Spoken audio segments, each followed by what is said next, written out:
Okay, let's take a look at the potentiometer circuit.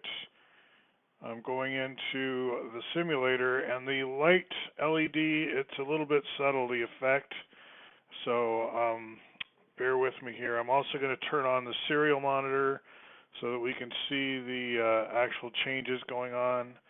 Here's the circuit. We've got the hot wire to the whole line here, and the ground is also the whole line. So I power the potentiometer through the two terminals, and then the analog read line goes to A0, as you'll see in the code.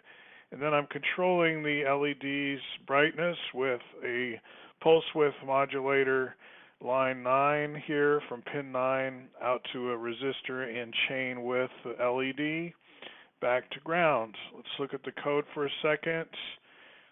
Scroll it up, make sure we can see everything. Let me turn on the serial monitor as well. So it's pretty simple. A0 is the reader pin, and we're reading it down here on line 17 and mapping its readout to 0 to 255 as what we then send to, print it out and send it to the LED controller, which is a servo. So we're using the servo library here. At one point we attach and set up the pin 9 to the servo, so that when we write out to the servo, we're actually writing out to pin 9. Let's run the code, upload and run.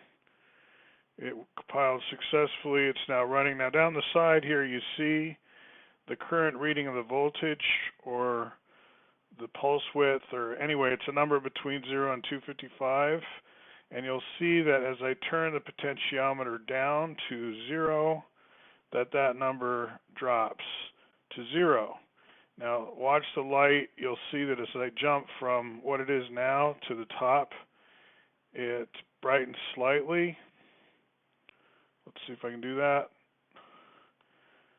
Brightens slightly. It's a little bit more orange. Let's go down again to 0. It's pretty subtle, like I say. I wish I had a potentiometer in my kit and I could build this for real, but it does work, and you can see the changes down here in the voltage. All right, thank you very much.